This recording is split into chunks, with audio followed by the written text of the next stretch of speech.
আসসালামু আলাইকুম, কেমন আছেন সবাই? আশা করছি সবাই খুব ভালো আছেন। এই ভিডিওটা হচ্ছে ঈদের পরের দিনের ভিডিও। সব ঘর ক্লিন করে ফেলছিলাম, তারপরে হচ্ছে সব থালা বাসন যেটা যেখানে ছিল সব কিছু ক্লিন করে আপাকে দিয়ে সব ঠিকঠাক করে রাখছিলাম। এরপরে এই ফাঁকেই আবার একটু নাস্তা নিয়ে নিলাম, কারণ আমরা একটু আবার আম্মুর বাসায় যাব। এরপরে নাস্তা সেরে রেডি হয়ে গেলাম, রেডি হয়ে ফলের দোকানে আসলাম। যেহেতু হচ্ছে ঈদের পরের দিন মিষ্টি জাতীয় আইটেম নিলে ভালো হয়, কিন্তু আম্মু আব্বু খেতে পারবে না, এই জন্য একটু ফ্রুটস নিয়ে নিলাম। তারপরে হচ্ছে ফ্রুটস টুটস নিয়ে আমরা আবার গাড়িতে উঠে বসলাম। উঠে এখানে সাবাহাত আমার সাথে দুষ্টুমি দিচ্ছে। কালকে সে মাঝখানে আর বসেনি, কালকে সে হচ্ছে তার দাদাকে মাঝখানে বসিয়েছে।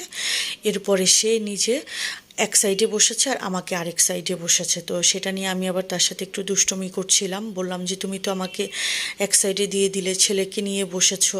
তো সে আবার হচ্ছে খুব এটা নিয়ে হাসতেছিল। আমি বললাম ছেলেকেই তো ভালোবাসো বেশি, মানে তার ড্যাডার কথা বললাম, আমাকে তো একটুও ভালোবাসো না।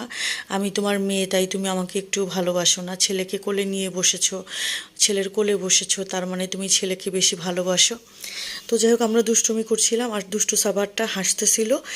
আর এই দুষ্টু সাবারটা আম্মুর বাসার রাস্তাঘাট সব চিনে। এভাবে যাচ্ছি আর বলছে যে আমি কাছাকাছি চলে এসেছি আমের বাসার। তো আম্মু হচ্ছে পোলাও করেছিল, ভাত করেছে, কলিজা ভুনা, চিংড়ি মাছ ভাজা, কাবাব, তারপরে হচ্ছে ডাল, আলু ভর্তা, এরপরে পেঁয়াজ পেঁয়াজ দিয়ে শুকনো মরিচের ভর্তা, তারপরে রোস্ট করেছিল, গরুর মাংস ভুনা, মানে কি করে নাই, কি বাকি রেখেছে সেটা বলা বাকি, কিন্তু সে সব আইটেম করেছে। এরপরে হচ্ছে সন্ধ্যা একটু চা খেয়ে নিলাম।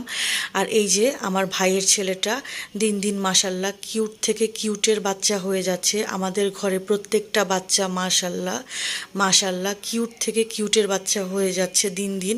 তো আমার ছোট বোনের একটা ছেলে হয়েছে মাশাল্লাহ, সবাই তো সেই বেবিটার জন্য দোয়া করবেন। তো তাকে দেখতেই মেইনলি হচ্ছে আমরা কালকে গিয়েছিলাম আম্মুর বাসায়। তো তাকে তো আর কোলে নিতে পারিনি, কারণ 1-2 দিনের বেবি, তাকে আমি ভয়ে কোলে নিতে পারিনি। সাবাত কয়েকবার ঘ্যান ঘ্যান করেছিল, কিন্তু আমি খুব বেশি একটা পাত্তা দিইনি। আর এইদিকে মুয়াজ বাচ্চাটা, সে মোবাইলে কি যেন একটা কবিতা দেখছিল আর পা দিয়ে ডান্স করছিল, নিচে নিচে বেড়াচ্ছিল, আমার হাতটা ধরে রেখেছিল আর সে পা দিয়ে ডান্স করছিল। এরপরে হচ্ছে একটু জাম ভর্তা করে দিল আম্মু। এই বছরের প্রথম প্রথম জাম ভর্তা খেলাম। এরপরে হচ্ছে রাতে আমি ভাবলাম যে একটু আম্মুর হাতের রুটি আর গরুর মাংস খাই, কারণ হচ্ছে আবার তো বেঁচে থাকলে সামনের বছর আম্মুর হাতের গরুর মাংস আর রুটি খেতে পারবো ঈদের প্রথম দিনে। তো যাই হোক খেলাম। আর এই যে মুয়াজের সাথে দুষ্টামি করছিলাম, সে আমাকে দেখে কেঁদেই দিল। এরপরে সাবাহাতকে বললাম কি ব্যাপার, তুমি কি যাবে না বাসায়? তো আমরা চলে আসবো, থাকবো না। এই জন্য সাবাহাতকে বললাম যে চলো উঠো, আস্তে আস্তে আমরা যাই। এরপরে আমরা আবার বাসার উদ্দেশ্যে রওনা দিয়ে দিলাম। পুরো রাস্তা ফাঁকা, তখন প্রায় হচ্ছে 12:30 বাজে। কিন্তু ফাঁকা রাস্তা দেখে আমার যে কি ভালো লাগে, মনটা শান্তি হয়ে যায়। মনে হয় যে সারা বছর ঢাকা শহরের রাস্তাগুলো যদি এমন থাকতো তাহলে কতই না ভালো লাগতো, তাই না? তো তারপরে বাসায় চলে আসলাম আমরা। আম্মু হচ্ছে আম্মুর বাসা থেকে আসার সময় আমার বোনের যে ছেলে হয়েছে তারা মিষ্টি আর দই দিয়েছে, তো সেগুলো নিয়ে আসলাম। এসে ফ্রিজে রাখবো। সাবাত বললো যে সে নাকি মিষ্টি খাবে, তো যাই হোক তাকে একটা মিষ্টি দিলাম। তো আজকের ভিডিও এই পর্যন্ত। আল্লাহ হাফেজ।